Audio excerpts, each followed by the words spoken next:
श्री शिवाय नमस्तु भयम। दोस्तों, आप सभी लोग जानते हैं कि 25 फरवरी 2025 यानी मंगलवार को पड़ रही है फाल्गुन मास की मंगलवार प्रदोष व्रत। और दोस्तों, यह वह तिथि है जो फाल्गुन मास में पड़ने वाली सबसे बड़ी तिथि है, क्योंकि यह मंगलवार के दिन पड़ रही है और इसका बहुत ही बड़ा और विशेष महत्व होता है। पूज्य गुरु जी ने कहा है कि अगर कभी भी मौका लग जाए और फाल्गुन महीने की मंगलवार प्रदोष व्रत को पड़ जाए तो आप लोगों को 2 लौंग वाला उपाय तो अवश्य ही करना चाहिए। इनका संयोग बहुत ही कम आता है।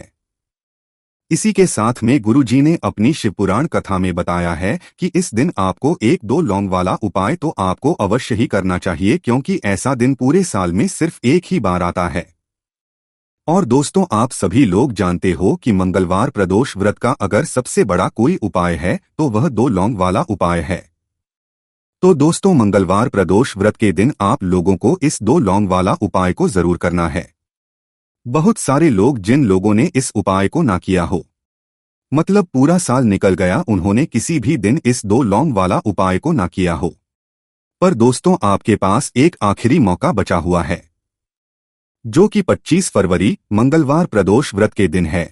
इस दिन आप लोगों को इस वाले उपाय को जरूर कर लेना है, भले ही आपने पूरे महीने भर इस उपाय को ना किया हो। पर अगर आपने इस 5 महीने के मंगलवार प्रदोष व्रत के दिन अगर इस वाले उपाय को कर लिया तो आपको इस उपाय को करने का वह फल मिलेगा जिसकी आपने कभी कल्पना भी नहीं करी होगी। इसीलिए आप लोग इस वाले उपाय को एक बार जरूर कर लेना है, ताकि आप लोगों के हाथ से यह मौका ना जा सके और आपको इस उपाय को करने का फल मिल सके। दोस्तों, यह उपाय पंडित जी ने अपनी अभी की ही श्री शिव महापुराण की कथा में बताया है जी। इस उपाय को आज हम आपको बहुत अच्छे से समझाने वाले हैं। इस वीडियो को देखने के बाद इस उपाय को समझने के लिए आपको कोई और वीडियो को देखने की जरूरत नहीं पड़ेगी। तो चलिए दोस्तों, उपाय को शुरू करते हैं। देखिए, यह इस फाल्गुन महीने के मंगलवार प्रदोष व्रत के दिन यह इतना खास होता है, इतना महत्वपूर्ण होता है। देखा गया है कभी कभी बड़े बड़े पूजा पाठ अनुष्ठान से जो मनोकामना पूर्ण नहीं होते, वह फाल्गुन महीने की मंगलवार प्रदोष व्रत के दिन एक छोटे से उपाय करने से ही आपकी मनोकामना पूर्ण हो जाती है। और बहुत सारे लोगों ने इस उपाय को किया भी है और उनको इस उपाय को करने का भी जरूर मिला है। अगर आप लोग भी इस उपाय को करना चाहते हैं तो आप इस उपाय को पहले अच्छे से समझ लेना, सुन लेना, उसके बाद करना। आपको इस उपाय का फल जरूर मिलेगा और इस उपाय को कर लेने से आपके घर में चाहे किसी भी प्रकार की दुख और समस्या क्यों ना चल रही हो, आपको उसका कारण भी नहीं पता है कि भाई ये समस्या किस कारण से चल रही है। उसका कुछ भी कारण हो सकता है, जैसे पितृदोष हो सकता है या किसी भी तरह का मंगल दोष भी हो सकता है।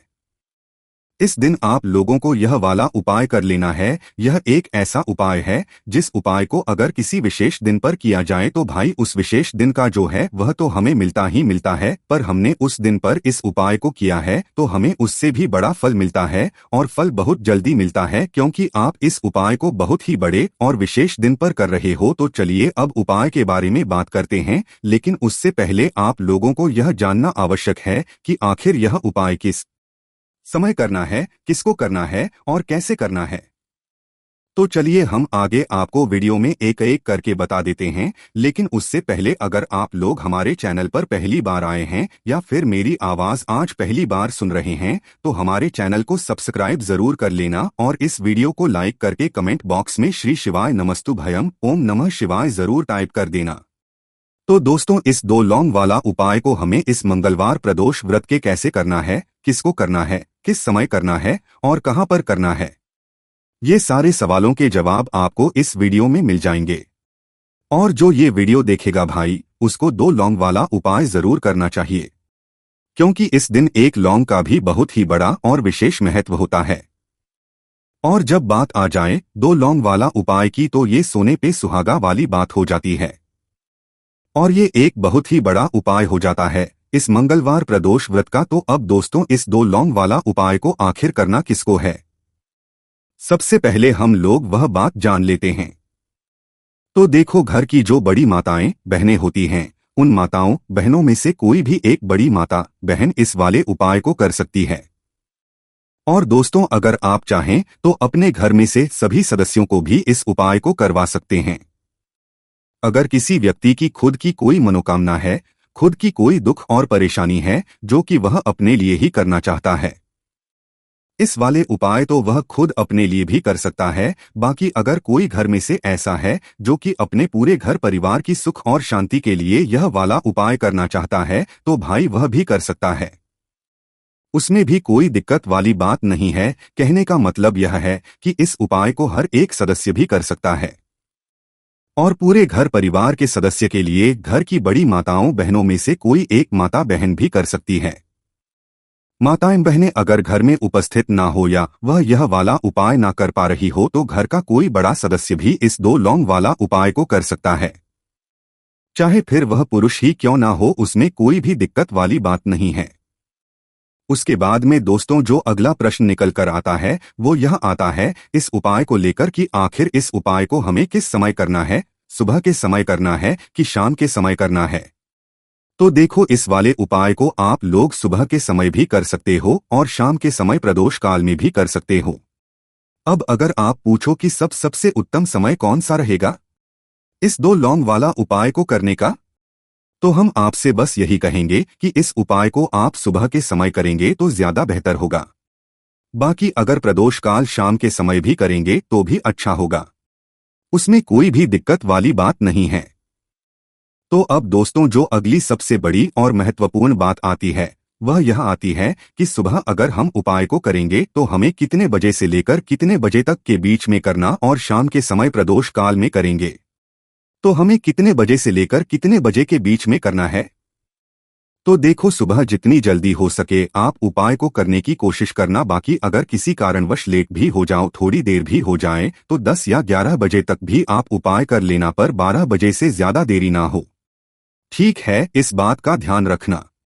उसके बाद में दोस्तों अगर शाम के समय प्रदोष काल की बात करें, प्रदोष काल का जो समय है वो शाम के 6 बजे से शुरू हो जाता है। मतलब शाम के 6 बजे से लेकर 7 बजे के बीच का जो समय होता है यह समय प्रदोष काल का समय होता है। तो आप इस उपाय को 7 या 8 बजे के बीच में भी कर सकते हो। मतलब शाम के 6 बजे से रात 8 बजे के बीच में आप कभी भी इस वाले उपाय को कर सकते हो, उसमें कोई भी दिक्कत वाली बात नहीं है। देखिए, फाल्गुन का पूरा महीना भगवान शिव को समर्पित होता है जो हमें हमारे जीवन में तेज की प्राप्ति करवाते हैं और साथ ही साथ जीवन से अंधकार को दूर करते हैं। पूज्य गुरुदेव की कथा को सुनकर के और समझ करके ही आपको समझाने का पूरा प्रयास करेंगे, लेकिन उससे पहले वीडियो को लाइक करें, चैनल को सब्सक्राइब करें। चलिए दोस्तों जान लेते हैं पहले विशेष उपाय के बारे में। देखिए, यदि आपने कर्जा बहुत ही अधिक ले रखा है तो विशेषकर उन लोगों को यह उपाय करना चाहिए।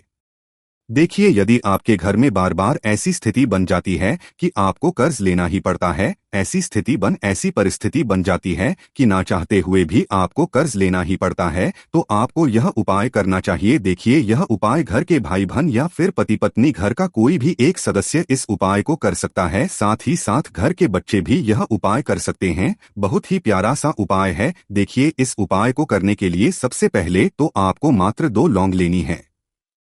लौंग जो है आपको फूल वाली लेनी है, खंडित नहीं होनी चाहिए, इस बात का आपको ध्यान रखना है। इसी के साथ में एक सा शहद लेना है और इसी के साथ में आपको एक तांबे के पात्र के अंदर शुद्ध जल लेना है और इसी के साथ में आपको एक प्यारी सी बेलपत्र लेनी है। अब देखिए, इन सभी सामग्रियों को लेकर के सबसे पहले तो आपको भगवान शिव के मंदिर में पहुंच जाना है। देखिए, गुरु जी ने बताया है कि यह उपाय आप सुबह से लेकर के शाम तक किसी भी समय में कर सकते हैं। देखिए, मंदिर पहुंचने के बाद आपके पास जो सबसे पहले तो एक बेलपत्र है, ध्यान रखें दोस्तों, यदि आपको बेलपत्र नहीं मिल पाती हैं, आप भगवान शिव के शिवलिंग पर चढ़ी हुए बेलपत्र को पुनः शुद्ध जल से धो करके उसका उपयोग कर सकते हैं। लेकिन आपको ध्यान रखना है कि बेलपत्र कहीं से भी खंडित नहीं होनी चाहिए। तो देखिए, आपके पास जो बेलपत्र है, सबसे पहले तो इसे आपको भगवान शिव की शिवलिंग पर अर्पित करनी है। देखिए, बेलपत्र आपको इस प्रकार से अर्पित करनी है कि इसकी चिकनी साइड शिवलिंग से स्पर्श रहेगी और इसकी डंडी का हिस्सा आपके विपरीत होगा। इससे आपको बेलपत्र अर्पित कर देनी है। अब देखिए, आपके पास जो 2 लौंग के जोड़े हैं उन्हें आपको जो शहद लेकर के आए थे आप उसमें अच्छे से डुबो देना है। अब देखिए, ये जो 2 लौंग के जोड़े हैं शहद से युक्त, इन्हें आपको जो अपने बेलपत्र समर्पित किया है शिवलिंग पर उसी के ऊपर समर्पित कर देना है। ध्यान रखें, जब भी आप यह लौंग समर्पित करेंगे तब आपको आर्यन मुक्तेश्वर महादेव का मन में स्मरण करते रहना है। अंत में जो आपके पास एक लोटा शुद्ध जल है तांबे के पात्र के अंदर, उसे आपको भगवान शिव के शिवलिंग पर धीरे धीरे समर्पित कर देना है। श्री शिवाय नमस्तु भयम इस मंत्र का जाप करते हुए और आर मुक्तेश्वर महादेव का मन में स्मरण करते हुए जल अर्पित करने के बाद आपको महादेव से प्रार्थना करनी है कि यह उपाय मैं इसीलिए कर रहा हूँ ताकि मेरे जीवन का जो अंधकार है वह दूर हो जाए, मेरे जीवन में जो कर्ज का भज है वह सभी दूर हो जाए। ऐसे आपको से प्रार्थना करनी है कि हमारे जीवन से, हमारे भाग्य से कर्ज का बोझ उतर जाए। तो इस प्रकार से प्रार्थना करते हुए यह पहला उपाय आपको कर लेना है। अब हम जानते हैं दूसरे विशेष और चमत्कारी उपाय के बारे में। देखिए, दूसरा उपाय भी बहुत ही प्यारा सा है, विशेषकर कर्ज को दूर करने के लिए। देखिए, इस उपाय के लिए आपको 2 लौंग के जोड़े लेना है। इसी के साथ में आपको एक तांबे के पात्र के अंदर शुद्ध लेना है। अब देखिए, मात्र इन दोनों ही सामग्रियों को लेकर के आपको पहुंचना है वट वृक्ष के वहां पर, यानी कि आपको बरगद के पेड़ के वहां पर पहुंचना है। देखिए, बरगद का वृक्ष देव वृक्ष कहलाता है। वृक्ष तो उसी वृक्ष के नीचे आपको पहुंचना है और इसी देव वृक्ष के नीचे आपके पास जो 2 लौंग है उन्हें आपको इसी वृक्ष के नीचे उस पात्र के अंदर डाल देनी है। जब भी आप यह 2 लौंग उस पात्र के अंदर डालेंगे तब आपको वट के महादेव का मन में स्मरण करना है और यह जो जल है आपको बरगद के पेड़ की जड़ में समर्पित कर देना है। देखिए, पूज्य गुरु जी अपनी प्रत्येक कथा के दौरान कर्ज मुक्ति के लिए इस उपाय को बताते हैं, तो बहुत ही चमत्कारी यह उपाय है। तो आपको यह जो जल है वट वृक्ष के नीचे समर्पित कर देना है, वटकेश्वर महादेव का स्मरण करते हुए। देखिए, कई स्थानों पर वट वृक्ष के नीचे ही शिवलिंग की स्थापना हुई होती है, तो आपको उसी शिवलिंग पर इस जल को अर्पित कर देना है। यदि वट वृक्ष के नीचे शिवलिंग है तो आप शिवलिंग पर ये जल अर्पित करना है वटकेश्वर महादेव का स्मरण करते हुए। तो इस प्रकार से आपको यह उपाय करना है, बहुत ही ज्यादा प्रभावशाली उपाय है। देखिए, यह उपाय विशेषकर जल समर्पित करने वाला है, तो आपको यह उपाय सूर्यास्त से पहले ही करना होगा। अब देखिए, यदि आप इस उपाय को सूर्यास्त के बाद करना चाहते हैं तो आपको एक लौंग लेनी है। इसी के साथ में आपको एक गोल बाती का दीपक लेना है।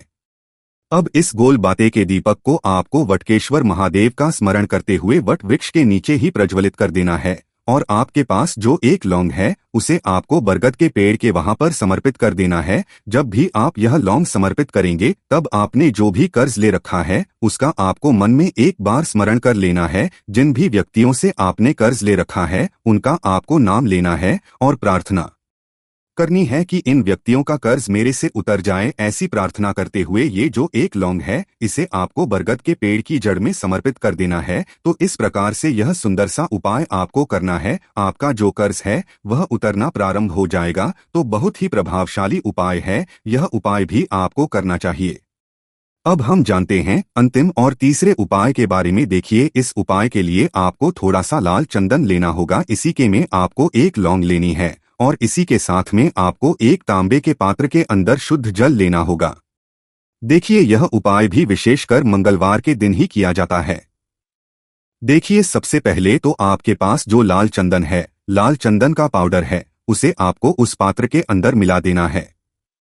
अब इसी जल के अंदर आपको जो एक लौंग है फूल वाली उसे भी डाल देनी। देखिए, आपको अपने हाथ में ये जल पकड़ना है और अपने पूरे घर में आपको इसे लेकर के घूम जाना है। इस पात्र को लेकर के आपको अपने पूरे घर में घूम जाना है, यानी कि एक लौंग और जो लाल चंदन है उसे उस पात्र में डालने के बाद पूरे घर में इस पात्र को लेकर के घूम जाना है। अब इस पात्र को लेकर आपको पहुंच जाना है भगवान शिव के मंदिर में। देखिए, जो भी आपके घर के सबसे नजदीक महादेव का मंदिर है वहां पर आपको पहुंच जाना है और वहां पहुंचने के बाद यह जो पूरा जल है इसे आपको आर्यन मुक्तेश्वर महादेव का स्मरण करते हुए भगवान शिव शिवलिंग पर यह जल आपको अर्पित कर देना है। जैसे आप यह जल समर्पित करेंगे वैसे आपको भगवान से प्रार्थना करनी है कि मेरे जीवन में जो कर्ज है यह उतरना प्रारंभ हो जाए। ऐसी प्रार्थना करते हुए आर्यन मुक्तेश्वर महादेव का स्मरण करते हुए यह जल आपको अर्पित कर देना है। यकीन मानिए, आपके जो भी कर्ज हैं वह उतरना प्रारंभ हो जाएंगे। देखिए, जैसे आपने जल अर्पित किया, यह जल जैसे कि शिवलिंग से होकर के जलाधारी और बह कर के आएगा, तो इसी जल को आपको झेल लेना है, यानी कि एक खाली पात्र लेना है, उसमें आपको इस जल को झेल लेना है, यानी कि आपने जो लाल चंदन वाला जल चढ़ाया है ये थोड़ा सा उस पात्र के अंदर आ जाना चाहिए। अब देखिए इस जल को आपको अपने घर पर लेकर के आ जाना है। देखिए यदि आपके पति हैं, यदि वह नौकरी कर रहे हैं तो उनको नौकरी वाले स्थान पर इस जल का छिड़काव करना है। यदि आपके घर में व्यापार है तो व्यापार वाले स्थान पर इसका छिड़काव करना है। आपका व्यापार और आपकी जो नौकरी वह इतनी अच्छे से चलेगी कि जो आपका जो कर्ज है वह उतरना प्रारंभ हो जाएगा। और साथ ही साथ इस जल का छिड़काव आप अपने स्वयं के घर पर भी कर सकते हैं। तो यह उपाय भी आपको करना है, मात्र आपको लाल चंदन के जल का छिड़काव कर देना है। आपके घर की जो सारी नकारात्मक शक्तियां हैं वह दूर हो जाएगी और आपका जो कर्ज है वह उतरना शुरू हो जाएगा। तो दोस्तों यह थे पूज्य गुरु जी द्वारा बताए गए कुछ बहुत ही खास उपाय। अगर आपको जानकारी अच्छी लगी हो तो वीडियो लाइक करिएगा। मिलते हैं फिर एक नए वीडियो के साथ। श्री शिवाय नमस्तु भयम।